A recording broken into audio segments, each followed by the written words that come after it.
4 लौंडे दिन दिन भर वॉशरूम में जाके खड़े हैं, कुछ भी नहीं कर रहे वो लोग वहां जाके। उनको बस मन की शांति मिलती है वहां जाके।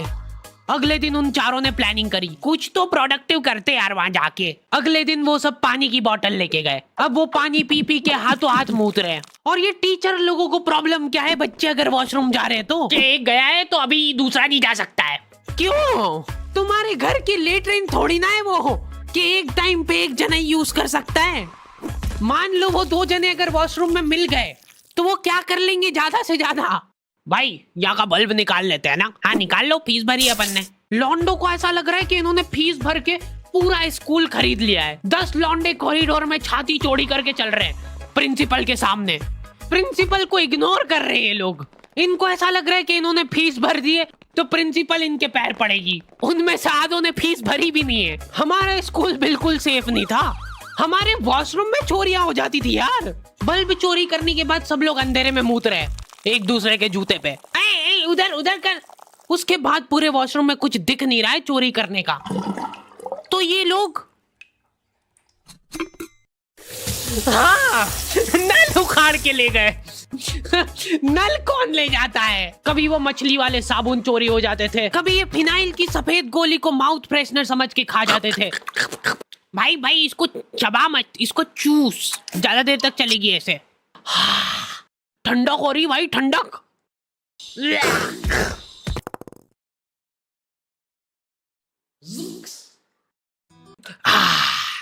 फिर भी वो लोग हार नहीं मानते थे और अपने दोस्त से पेन उधार लेके खेलते थे और वापस हार जाते थे।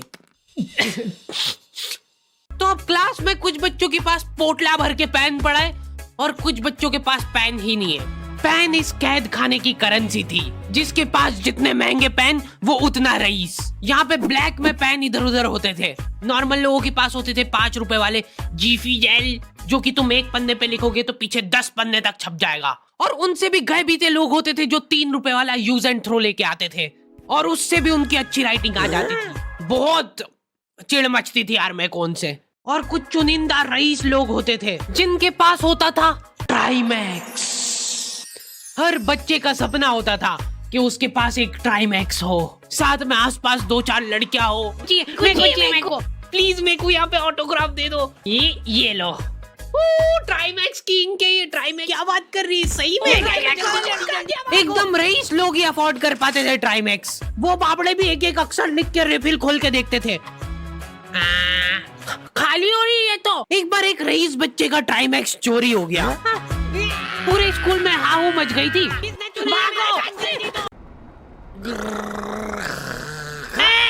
अरे कैसे चला रहा है ये गाड़ी? रुक जा, गाड़ी चलाना नहीं आती क्या? देखो आदमी इतना तभी चिढ़ता है जब उसकी जिंदगी में कोई लड़की ना हो। नहीं है ना? नहीं, मैं समझ सकता हूँ लड़की ना होने का दुख दर्द। मैं भी किसी जमाने में लड़कियों की तलाश में गली मोहल्ले भटकता था। फिर एक दिन मेरे पास से वो निकली। जैसे ही मैंने हैपन खोल के देखा उसकी आईडी मेरे फोन पे चमक रही थी। हैपन ये एक रियल लाइफ डेटिंग ऐप है। यहाँ पे तुमको वो लोग मिलेंगे जो तुम्हारे आस पड़ोस से निकले हो कभी ना कभी। 100 किलोमीटर दूर रहने वाले लोगों से बात करके फायदा ही क्या जब तुम मिल ही ना पाओ। और अगर तुम्हारी घिनौनी शक्ल देख के यहाँ पे तुमसे कोई प्यार मोहब्बत नहीं भी करता है तो तुम फ्रेंडशिप तो कर ही सकते हो फिर भी। So go and check it out happen, link is in the description. लेकिन मैं सोता नहीं था, मैं आंख बंद करके चमेली के घर का इंतजार करता था। तो क्योंकि चमेली आखिरी में आती थी तो वैन पूरी पैक पुक हो रखी होती थी, बच्चे बाहर उबल रहे होते थे और मैं अपना बस्ता पास में रख के हमारी क्लास में पेन फाइट का सट्टा चलता था। हमारे इधर जो लौंडा पेन फाइट में जीतता था सामने वाले का पेन उसका हो जाता था। कुछ बच्चे अपना सब कुछ दांव पे लगा देते थे और कर्जे में डूब जाते थे। फिर भी वो लोग हार नहीं मानते थे और अपने दोस्त से पेन उधार लेके खेलते थे और वापस हार जाते थे। तो अब क्लास में कुछ बच्चों के पास पोटला भर के पेन पड़ा है और कुछ बच्चों के पास पेन ही नहीं है। पेन इस कैद खाने की करेंसी थी। जिसके पास जितने महंगे पेन वो उतना रईस। यहाँ पे ब्लैक में पेन इधर उधर होते थे। नॉर्मल लोगों के पास होते थे 5 रुपए वाले जीफी जेल, जो कि तुम 1 पन्ने पे लिखोगे तो पीछे 10 पन्ने तक छप जाएगा। और उनसे भी गए बीते लोग होते थे जो 3 रुपए वाला यूज एंड थ्रो लेके आते थे और उससे भी उनकी अच्छी राइटिंग आ जाती थी। बहुत चिढ़ मचती थी यार मैं कौन से। और कुछ चुनिंदा रईस लोग होते थे जिनके पास होता था ट्राईमैक्स। हर बच्चे का सपना होता था कि उसके पास एक ट्राईमैक्स हो, साथ में आसपास 2-4 लड़कियां हो। मेरे को प्लीज मेरे को यहाँ पे ऑटोग्राफ दे दो। ये लो ट्राईमैक्स की इनके ये ट्राईमैक्स। क्या बात कर रही है, सही में एकदम रईस लोग ही अफोर्ड कर पाते थे ट्राईमैक्स। वो बाबड़े भी एक एक अक्षर लिख के रिफिल खोल के देखते थे। खाली हो रही है तो एक बार एक रईस बच्चे का ट्राईमैक्स चोरी हो गया। पूरे स्कूल में हाहू मच गई थी। वो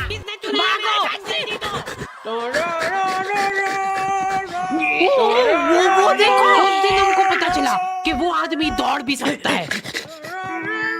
हमारे स्कूल में कुछ भी कांड हो रहा है, ये आदमी सबसे पहले दौड़ के आएगा। पूरा बैग खोल चोर, और बच्चों के बैग चेक करे।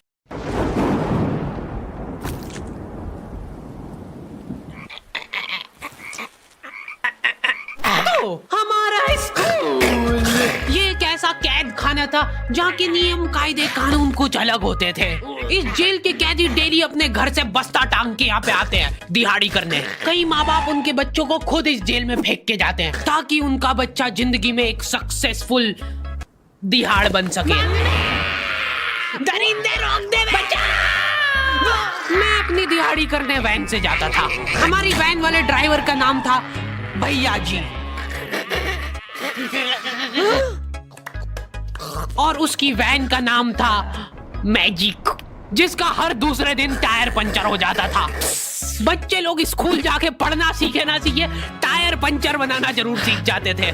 लेकिन भैया जी से मेरा अलग अटैचमेंट था। उनसे मेरे को दिल से नफरत थी। ये आदमी सुबह 5 बजे आके मेरे घर के सामने हॉर्न बजाता था। अरे भैयू, ओए भैयू, जल्दी से तैयार हो जा बेटा, 5 मिनट में निकलना है फटाफट। 9 बजे का स्कूल है यार हमारा। लेकिन ये आदमी सुबह सबसे पहले आके मेरे को लेता था। उसके बाद हम 3-4 घंटे पूरे शहर भ्रमण पे निकलते थे। शहर के पूरे आखिरी कोने से बच्चे ले लेके आता था ये आदमी। जहाँ पे वैन जा भी नहीं सकती उधर कूदा कूदा के ले जाता था ये, और फिर टायर पंचर हो जाते थे। शाम पड़े वापस से हमको घर घर छोड़ के आता था ये। जिंदगी बर्बाद कर दी थी भैया जी ने मेरी। सबसे पहले लेते थे और सबसे आखिर में छोड़ते थे। लेकिन मैं फिर भी उसी वैन में जाता था क्योंकि